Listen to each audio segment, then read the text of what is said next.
이 브로드캐스팅의 상장으로 가는 길이 더욱더 험난해졌습니다. 네, 의미심장한 숫자가 또 나온 건데 이 브로드캐스팅 사업의 중추라고 할 수 있는 3프로TV 유튜브 채널이 개설 이후 처음으로 역성장한 의미 있는 지표가 나왔습니다. 날짜 또한 의미심장한데 F킬라 채널에서 김동환이 여러분들의 참여에 의해서 빌런 원탑으로 선정된 바로 그날 3프로TV의 구독자 수가 233만 명에서 232만 명으로 1만 명이 뒤로 물러나게 됐습니다. 사실 구독자 수라는 게 활동을 멈춘 채널들도 구독자가 이탈하지 않고 머물러 있는 경우가 많거든요. 김정한 채널을 봐도 그렇고 강영현 채널을 봐도 그렇고 활동을 멈춘 채널조차도 구독자 수는 유지되는 경우가 많은데 3프로TV의 경우는 활동이 한창인 채널이고 특히 상장을 앞두고 박차를 가하고 있는 상황인데도 구독자 수가 1만 명이나 능동적으로 구독 취소를 했다라는 거죠. 3프로TV 운영진 입장에서는 사기가 매우 저하되는 사건이 아닐 수 없다. 결과적으로 이 브로드캐스팅의 영업이익이 꺾인 데 이어서 사업의 핵심인 3프로TV 구독자 수마저도 꺾인 것이고 당초에 30만 구독자를 공약했던 3프로TV 글로벌의 구독자 수도 6,670명이 머물러 있기 때문에 3프로TV가 내건 목표는 단 하나도 달성이 어렵다. 표를 보시면 38억 5,300만 원으로 올해의 영업이익을 산정해 놓고 앞으로의 성장세를 추정해 놓은 표인데 올해 영업이익 38억 원도 전년 영업이익 73억 원에 비해서는 반토막난 숫자거든요. 그래서 큰 의미가 없긴 하지만 이것조차도 지켜질 것인지를 들여다봐야 된다. 이것조차 지켜지지 않는다면 이 브로드캐스팅이 내세우는 계획들은 단 하나도 신뢰할 수가 없다. 눈앞의 상장을 달성하기 위해서 만들어진 숫자일 뿐인 것인지 개인적인 생각으로는 영업이익 38억 원도 나오기는 쉽지가 않다.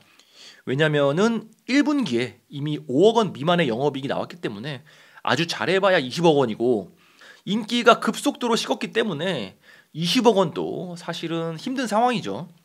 돌아온 정영진 과연 399억 원의 돈방석에 앉을 수 있을까? 벼락부자의 꿈이 눈앞에 있고 그 꿈을 향해 달려가는 불나방들을 여러분들은 보고 계시는 겁니다. 이 브로드캐스팅은 정상적인 방법으로는 상장을 할 수가 없다라는 증거를 우리 모두가 함께 지켜보고 있습니다. 정상적인 상장의 길이 막혀버렸을 때 과연 빌런 랭킹 1위 김동환은 어떤 선택을 할지 기대가 됩니다. 그리고 오늘 새로운 빌런을 소개해드리려고 하는데 바로 셀리버리의 대표이사인 조대웅입니다. F킬라의 조대웅의 제보가 거의 100여 건에 달하길래 무슨 일인지 봤더니 셀러버리 주주연대 차원에서 제보를 했더라고요. 굉장히 많은 자료를 제공받았고요. 참고로 주주연대에는 1000명에 달하는 피해자들이 모여 있다고 합니다. 그리고 조대웅과 셀러버리 사건을 이야기하기에 앞서 앱을 하나 소개해 드리려고 합니다. 그 전에도 소개해 드린 적이 있는 액트라는 앱인데 아는 분들도 계시겠지만 이 앱이 바로 개인 투자자들의 지분을 한 군데로 모을 수 있는 플랫폼입니다. 오늘의 주인공인 셀레버리의 주주님들도 이 앱을 통해서 흩어져 있던 개인 투자자들의 지분을 결집시킴으로써 연대로서의 활동이 용이해졌다라고 하고요. 기관과 기업을 상대할 때 개인들도 세력의 힘으로 결집해서 대응을 할 수 있는 개인 투자자들의 무기가 될 수 있다.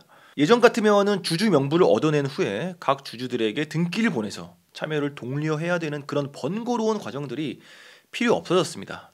이제는 소액 주주 플랫폼 액트 앱을 통해서 온라인 인증만으로 전자 위임이 가능해졌기 때문에 개인 투자자들이 한 곳에 모여서 활동을 할 수 있게 된 거죠. 기사에 나온 이화전기의 경우는 현재 소액 주주 연대가 14.74%를 모은 상황이고 18.97%만 넘기면은 1대 주주로서의 권리를 행사할 수 있게 된다. 개인적으로 과거에 한국조선해양 물적 분할 반대 운동에 주주연대 대표님을 통해서 이 앱이 출시된다라는 소식을 여러분들께 전달드린 적이 있었는데 이번에는 액트 앱이 실제로 활약을 하고 있다라는 소식을 셀리버리 사건과 함께 전달드립니다.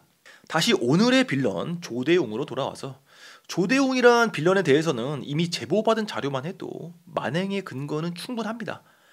여기에 앞으로 소송이나 집회 같은 주주와 경영진의 전쟁이 이제 막 시작이 되었기 때문에 얼마나 긴 시간이 걸릴지는 모르겠지만 궁극적으로는 조대웅을 대표이사에서 물러나게 하고 새로운 경영진으로의 교체가 첫 번째 목표이자 가장 큰 과제라고 할 수 있겠습니다.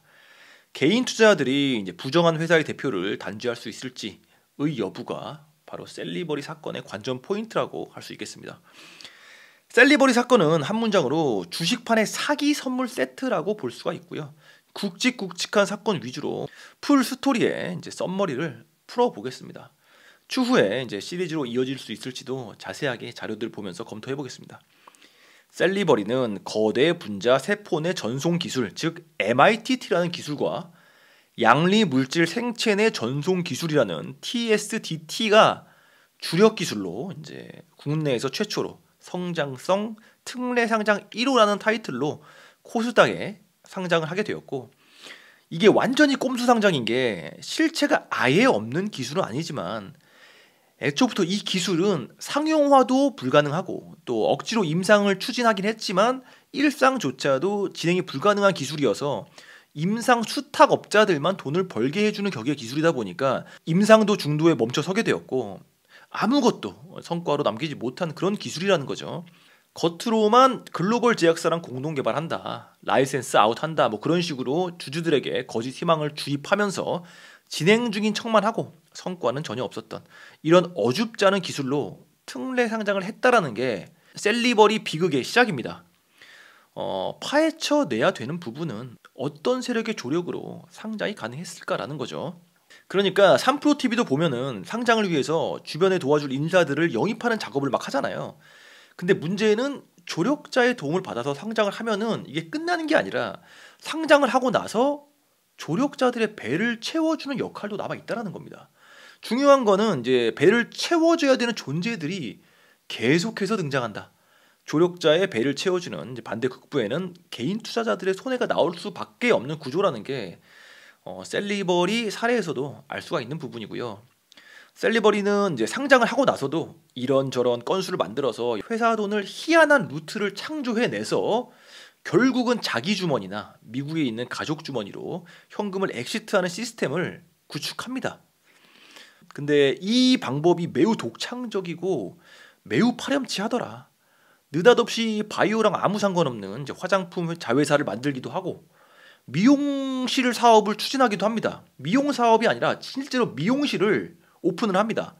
그러면서 또 인테리어 용역 회사에 과대 지출을 한다든지 그 외에도 뭐 여성 조력자들과 연을 맺어가지고 스탁 옵션을 준다든지 근데 그 스탁 옵션을 주는 정도가 심해가지고 코스닥 내에서 스탁 옵션 막 1위 막 이 정도 수준이니까 굉장히 과감하다라는 거죠.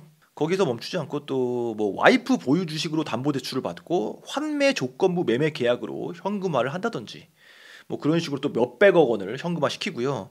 다양한 루트로 회사 돈을 빼내는 작업을 했다라는 의혹을 받고 있는 게 바로 조대웅 셀리버리 대표이사다. 결국 이런 식으로 1,100억 원이 넘게 있었던 회사 자금이 1년 만에 1,000억을 탕진을 하게 되고 이제 결국은 거래 정지가 된 것이 현재 상황인데, 거래 정지가 되기 전에 본인의 지분을 처분할 때도 다양한 꼼수를 썼는데 본인이 주식을 팔 때 SNS와 리딩방을 적극 활용해서 가격을 높게 띄운 후에 팔고 그 후에 아주 소량을 매입하면서 호재가 있는 척을 하기도 또 하고요. 거래 정지 당하는 그날까지 주주들을 상대로 가스라이팅을 했다라고 합니다. 여기서 하이라이트는 조대웅이 SNS를 통해서 주주들로 하여금 돈을 묶어놓는 작업을 치밀하게 해왔는데, 이해가 쉽도록 이제 키워드로만 요약을 해보면은 리딩방 운영, 가스라이팅, 거짓 소재, 그리고 주주 모역 뭐 이런 게 되겠습니다. 뭐 이런 식으로 슈퍼게임이 김정환이랑 유사한 방법으로 리딩방과 본인 SNS 계정을 통해서 거짓 호재들과 정보를 유포를 한 겁니다. 당연히 유포한 호재들은 단 한 번도 현실화된 적이 없는 거짓 호재들이었겠죠. 주로 셀리버리의 기술을 라이센싱 아웃한다, 뭐 글로벌 제약사랑 공동 개발을 한다, 뭐 이런 류의 거짓 호재로 주주들을 끊임없이 기망을 했고 단 한 건도 라이센싱 아웃된 사례는 없었습니다. SNS를 활용하면서 한동안 주주들에게 희망을 주고 또 시간이 지나면 이런저런 핑계 대면서 실패의 안타까움을 주주들과 함께 공유하고 때로는 자기가 주주들보다 더 성질을 내는 그런 연기도 하고, 급기야 이제 주주들이 이제 분위기를 파악한 뒤에는 뭐 자살을 한다거나 도망가면 된다라는 식으로 주주들을 조롱하는 상황까지 오게 된 겁니다. 김정환과 마찬가지로 가족들을 팔아먹기도 하고 피해자들에게 사과는커녕 오히려 욕을 하게 되는데, 이렇게 간단하게 썸머리를 해봤을 뿐인데도 벌써 문제가 한두 개가 아니죠. 여기서 얻을 수 있는 교훈은 애초에 상장 자격이 되지 않는 회사가 상장을 하게 되면은 피해의 스케일은 급격히 커진다라는 겁니다. 그냥 상장시켜주고 그 주식을 안 사면 땡인 게 아니라는 거죠. 무리하게 상장을 성공시키려는 사람들 속에는 당연히 큰 욕심이 뒤에 있는 것이고, 상장한 뒤에는 그 욕심은 더 커지게 됩니다. 급기야 주변 사기꾼들까지, 그 사기꾼들의 욕심들까지 끌어들여지면서 사기꾼 집단으로 진화를 하게 된다는 거죠. 그리고 그 피해는 오로지 개인 투자자들을 향할 수밖에 없다. 그러니까 가장 중요한 질문은 조대용은 어떻게 말도 안 되는 재료로 상장이 가능할 수 있었나라는 거죠. 다음 영상에서는 좀 더 디테일하게 접근을 해보도록 하겠습니다. 마지막으로 9월 22일 금요일에 여의도 한국거래소 앞에서 셀리버리와 이화전기의 주주연대의 시위 집회가 있었는데 직접 촬영한 영상을 보도록 하겠습니다. 오늘도 도움이 되셨다면 구독과 좋아요 부탁드립니다. 감사합니다. 상대편이